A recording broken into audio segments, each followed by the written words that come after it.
দুস্তি করতে সময় কোন মাসলে করতা অকল মাসলে উচিত হই এই দুস্তি করতে দেখতো কালকে দুস্তি করি আর দিনদারি ঠিক আছে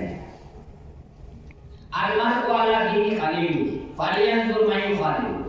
মানুষ সাধারণত তার বন্ধু যারা চারজন দিনদারি থাকে বলো থাকে অতএব করলে দুস্তি করতে দেখা যায় তো আমি কালকে দুস্তি করি জিন্দেগি লাগে কারে দুস্তি করে কোন ছেলে বিবাহ হচ্ছে তার স্ত্রী জিন্দেগি লাগে দুস্তি কোন মেয়ে তার স্বামী জিন্দেগির দুস্তি আর এরা দেখালে তো দিনদার ইনশাআল্লাহ যে মানুষের দুস্তির সম্পর্ক ঠিক আছে না বলছো এরা দিনদারি নষ্ট হয়ে যায় আল্লাহ তাবারক ওয়া তাআলা ইজাতির এক ওয়াকিয়া কোরআনে কারিমের মধ্যে বয়ান করেছেন মক্কা শরীফের এক কাফির আসলো তার নাম হলো উকবা ইবনে আবি মুআইদ এর আদত আসলে মানুষ বলে দাওয়াত হয়তো মক্কা শরীফের যত মানুষ আছে বড় বড় মানুষ বলে আসলে দাওয়াত হয়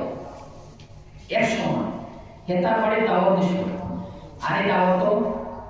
আমরা নবী পাক সাল্লাল্লাহু আলাইহি সাল্লামের দাওয়াত দিয়েছে নবী সাল্লাল্লাহু তার দাওয়াত কবুল করতেন না শর্ত লাগাইছেন তুমি ঈমান আনলে দাওয়াত কবুল করো হেদেশে যে মুহাম্মদ সাল্লাল্লাহু আলাইহি সাল্লাম তত বড় মানুষ আমার দাওয়াত যদি কবুল না করেন তাহলে আমার বেইজ্জতি হবে হে মানে ঈমান আনছে নবী সাল্লাল্লাহু আলাইহি সাল্লাম বলেছেন পরে সময় তার দোস্ত আবু জেহেলের কাছে খবর আছে যে তোমার এক সাথী উকবা ইবনে আবি মুআইদ ঈমান আনছে ইসমে আবু জেহেল গ্রহণ করেছে আবু জেহেলের লোকের বুঝতে আসলো এই বলছি আমি রাজি হইতাম না যতক্ষণ পর্যন্ত তুমি ঈমান ত্যাগ করছো না ফিরিয়া কুফরি করছো না অত সময় আমি রাজি হইতাম না এই উকবা ইবনে আবি মুআইদ বুঝতে খুশ করার লাগিয়া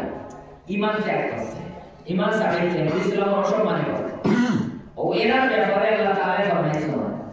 ওয়ায়াউমা ইয়াযু যালিমু আলা ইয়াদিহি কিয়ামতের দিন জালিমে তারা থামবে আফসোস করে এখন ইয়াকুলু ইয়া লাইতানি তাখাযতু মা রাসূলি সাবিলা কই হায় হায় রাসূলুল্লাহকে দিকে দিতে হলো না ইয়া ওয়াইলাতা লাইতানি লাম আত্তাখিয ফুলানান খালিলা হায় হবকরে যে দোস্ত বানাইতাম না তে বলা হলো লাকাদ আযাল্লানি আনি যিকরি বাদা ইজানি ঈমান সে তো আমারে জিকির থেকে গাফিল করে দিতেছে হালাকি আমার কাছে জিকির আইছে কেমন জিন্দেগি নিকাহ হচ্ছে ব্যাপার ইনো কোন মানুষের কারণে দোস্তি করে আগে সবার আগে দিনদারি ঠিক আছে না না এখানে আমরা সতর্ক থাকি ইনশাআল্লাহ আমরা নিকাহর মামলা